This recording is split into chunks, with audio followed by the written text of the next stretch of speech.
Financial statement analysis हम लोग chapter कर रहे थे।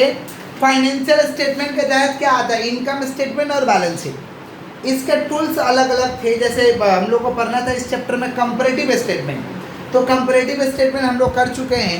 कंपैरेटिव स्टेटमेंट में दो चीज़ पढ़ना था, कंपैरेटिव इनकम स्टेटमेंट माने इनकम को कंपेयर करिए कि इनकम ज़्यादा हुआ कि कम हुआ। Comparative balance sheet asset liability को कंपेयर करिए, क्योंकि बिना कंपेयर किए हुए हम पैसा कहीं लगा नहीं सकते, इन्वेस्ट नहीं कर सकते। अभी हम लोग करें common size income statement. Common size में भी दो हम लोग को पढ़ना है, एक इनकम स्टेटमेंट और एक बैलेंस शीट। एक इनकम स्टेटमेंट और एक क्या पढ़ना है भाई, बैलेंस शीट। तो अभी हम लोग कर रहे हैं common size income statement. Format वैसा ही होगा, लेकिन मान लीजिए ईयर दिया तो ईयर लिख देंगे, बगल में परसेंटेज। ईयर दिया तो ईयर, बगल में परसेंटेज। या कंपनी का नाम दिया है तो कंपनी का नाम, बगल में परसेंटेज। कंपनी का नाम, बगल में परसेंटेज। जो फॉर्मेट था उसी फॉर्मेट से करेंगे। सबसे पहले लिखेंगे revenue from operation, other income. Revenue from operation और अदर इनकम जोड़ देंगे तो क्या आएगा, total A. Revenue from operation और अदर इनकम को जोड़ देंगे तो क्या आएगा भाई, टोटल ए। लेस करेंगे cost of goods sold, employ benefit cost, depreciation, finance cost, other expense या अदर कॉस्ट। अदर एक्सपेंस या अदर कॉस्ट, इसको जोड़ देंगे तो आएगा टोटल बी। क्या आएगा हम लोग का, टोटल बी। टोटल ए में से टोटल बी को घटाएंगे तो आएगा प्रॉफिट बिफोर टैक्स। क्या आएगा भाई, प्रॉफिट बिफोर टैक्स। और टैक्स रहेगा तो टैक्स लेस करिएगा, आएगा प्रॉफिट आफ्टर टैक्स। एक नंबर सवाल देखिए हम लोग का बुक का है। एक नंबर सवाल देखिए, देख पा रही क्या? एक नंबर सवाल में है summarize income statement of two firm in the same industry are given below, small company और बिग कंपनी। रेवेन्यू फ्रॉम, दो कंपनी का नाम दे दिया तो इधर में स्मॉल कंपनी, बगल में परसेंटेज, इधर में बिग कंपनी, बगल में परसेंटेज। पहला है रेवेन्यू फ्रॉम ऑपरेशन, लिख दिया ऊपर में। अदर इनकम रहता तो लिख देता, लेकिन नहीं है तो हम नील दिखा दिए हैं, ताकि कभी आएगा तो आप लोग लिख लीजिएगा। जोड़ दिए तो आ गया टोटल ए। क्या आ गया हम लोग का, टोटल ए। लेस कर देंगे सारे आइटम को, cost of goods sold, employ benefit expense, finance cost, depreciation, other expense. देखो लिख दिए, स्मॉल का स्मॉल में, बिग का बिग में। इसको जोड़िए टोटल बी आ गया। टोटल ए में से टोटल बी घटाएंगे तो क्या आएगा, प्रॉफिट बिफोर टैक्स। क्या आएगा भाई, प्रॉफिट बिफोर टैक्स। और घटाने से आ रहा टैक्स, प्रॉफिट।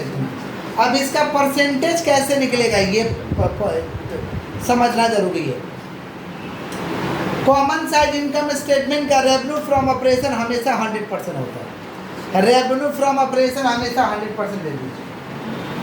अब उसके बाद जितना आइटम आएगा सब में इंटू 100 करते जाएंगे और रेवेन्यू फ्रॉम ऑपरेशन से डिवाइड करेंगे। इसमें भी सब में इंटू 100 करते जाएंगे, रेवेन्यू फ्रॉम ऑपरेशन से डिवाइड करेंगे। माने इसका परसेंटेज निकलेगा बैलेंस ऑफ ईच। सेल्स तो हमेशा 100% रहेगा। सेल माने रेवेन्यू फ्रॉम ऑपरेशन, सेल्स माने revenue from operation. Revenue from operation तो हमेशा 100% रहेगा। समझ रहे हैं क्या बोल रहे हैं? तो इसको हम कैसे करेंगे, बैलेंस ऑफ ईच। प्रत्येक साल का बैलेंस ऊपर हो जाएगा और रेवेन्यू फ्रॉम ऑपरेशन क्या हो जाएगा भाई, नीचे हो जाएगा। रेवेन्यू फ्रॉम ऑपरेशन माने सेल होता है। रेवेन्यू फ्रॉम ऑपरेशन माने क्या होता है भाई, सेल। सेल नीचे हो जाएगा, माने सारे बैलेंस में इंटू 100 करेंगे, सेल से क्या कर देंगे, डिवाइड कर देंगे, हमारा परसेंटेज आ जाएगा। अब यहाँ आपको 3 लाख दिखाई दे रहा ना, तो 3 lakh into 100 divide by 3 lakh, 100% आएगा। यहाँ कितना दिखाई दे रहा है, 1,60,000। 1,60,000 तो 1,60,000 into 100, 1,60,000 into 100 divide by 3 lakh करके चेक कर लीजिए। 1,60,000 इंटू 100 डिवाइड बाई 3 लाख, 53.33। यहाँ 25,000 है तो 25,000 इंटू 100 डिवाइड बाई 3 लाख करके चेक कर लीजिए, 8.33। यहाँ 15,000 है तो 15,000 इंटू 100 डिवाइड बाई 3 लाख करके चेक कर लीजिए। Clear clear clear. अच्छा अब इसका कैसे करेंगे, यहाँ 98 लाख है तो 98 lakh into 100 divide by 98 lakh, 100%। यहाँ 42 लाख है तो 42 lakh into 100 divide by 98 lakh. यहाँ 8 लाख है तो 8 lakh into 100 divide by 98 lakh. यहाँ 6 लाख है तो 6 lakh into 100 divide by 98 lakh करके चेक करें। 42 lakh into 100 divide by 98 lakh आ रहा है ना।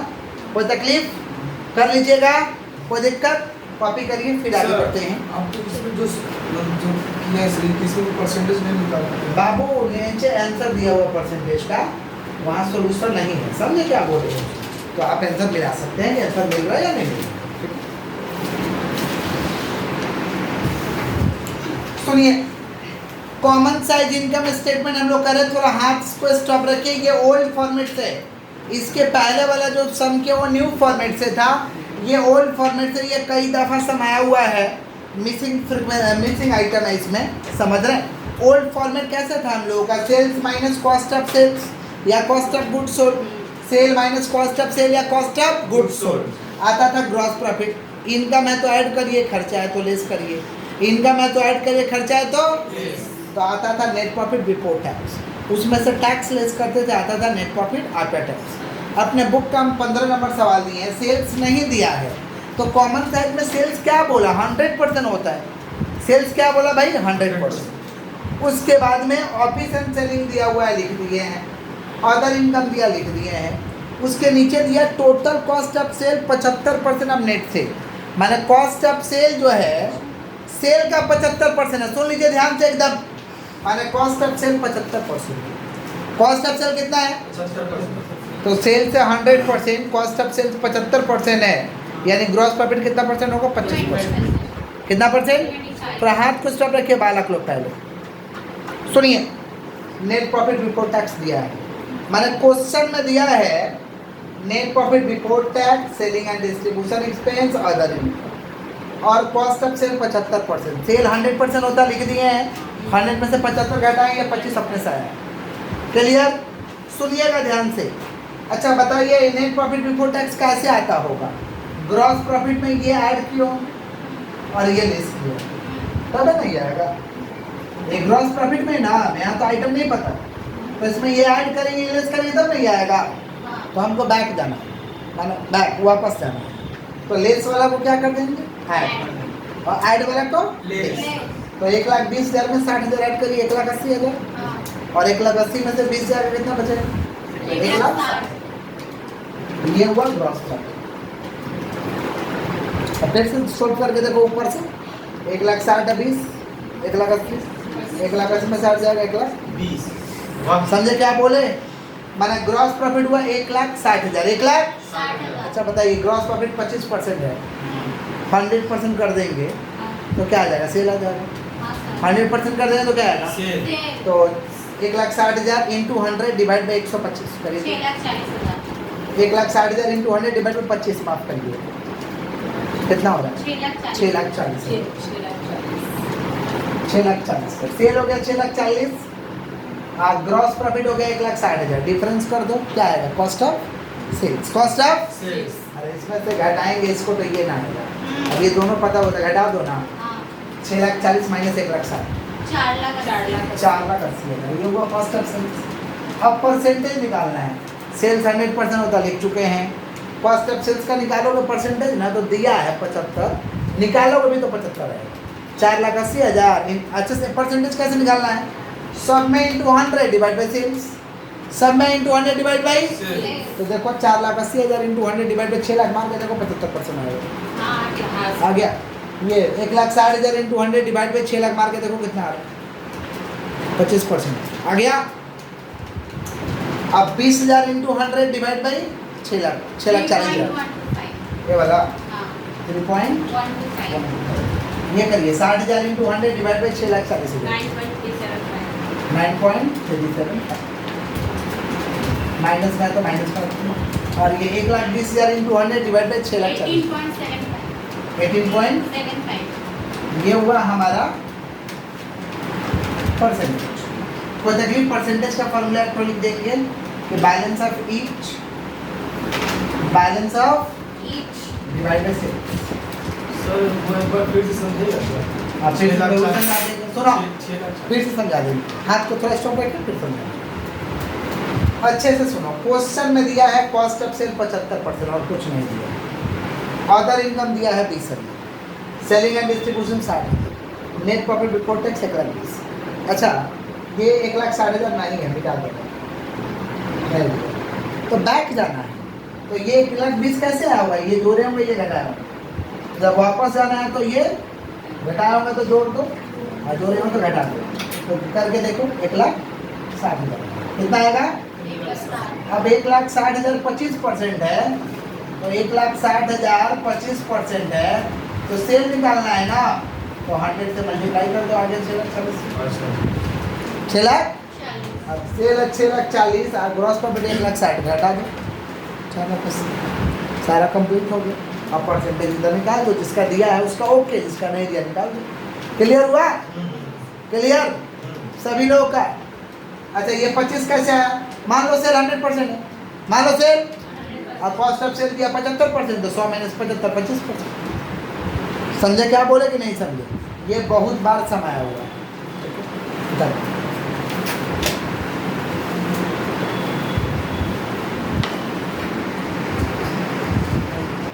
बालक लोग ये क्वेश्चन दिए हैं, इससे बनाना common size balance sheet. Common size कैसे बनेगा? बैलेंस शीट जैसे बनाते हैं वैसे बनाएंगे। ऊपर में सारे लायबिलिटी, नीचे सारे एसेट। ऊपर में सारे लायबिलिटी, नीचे में सारे एसेट। लायबिलिटी में क्या भाई? शेयर कैपिटल है और करेंट लायबिलिटी। यहाँ पे current year percentage, previous year percentage, ठीक है। लायबिलिटी में क्या देखिए तो ऊपर में क्वेश्चन लिखे हुए हैं, शेयर कैपिटल 2022 का 2 लाख है और 2020 का कितना भाई? 1 लाख। करेंट लायबिलिटी 2022 का 3 लाख है और 2020 का 2 लाख है ना? तो जोड़ लीजिए, ऐड कर लीजिए, कितना हो रहा भाई? ऐड करिए तो कितना हो रहा टोटल? 5 लाख, यहाँ 3 लाख, यही हो रहा ना? हो गया। नीचे एसेट दे देंगे, एसेट में क्या? Fix asset 3 lakh 2 lakh. Current asset कितना है? 2 लाख 1 लाख। कितना हो रहा है टोटल? देखिए तो टोटल हो रहा 3 2 5 लाख, 2 1 3 लाख। ये हुआ common balance sheet, common size balance sheet. Common size. अब परसेंटेज कैसे निकालेंगे? थोड़ा हाथ को स्टॉप रखिएगा। परसेंटेज इसका टोटल 100% होता है। कॉमन साइज इनकम का सेल्स 100% होता है, इसका टोटल 100% होता है। टोटल कितना परसेंट होता है भाई? 100%। इसका हमेशा टोटल 100% होता है। परसेंटेज निकालना है, कैसे निकलेगा परसेंटेज? लिख देंगे balance of each divide by total. Balance of each divide by total into 100। अब बैलेंस ऑफ ईच का मतलब 2 lakh into 100 divide by 5 lakh, 3 lakh into 100 divide by 5 lakh, 3 lakh into 100 divide by 5 lakh, 2 lakh into 100 divide by 5 lakh. इधर में 1 lakh into 100 divide by 3 lakh, 2 lakh into 100 divide by 3 lakh. क्या percentage आप लोग निकाल पाइएगा? एक एक को निकाल देते हैं। 2 lakh into 100 divide by 5 lakh बताइए तो कितना होगा? 40। और उधर में कितना हो रहा? 1 lakh into 100 divide by 3 lakh, 33.33 है ना? 33 एग्जैक्ट पॉइंट। कोई दिक्कत? जल्दी से आप लोग परसेंटेज निकालिए और इसको बनाइए।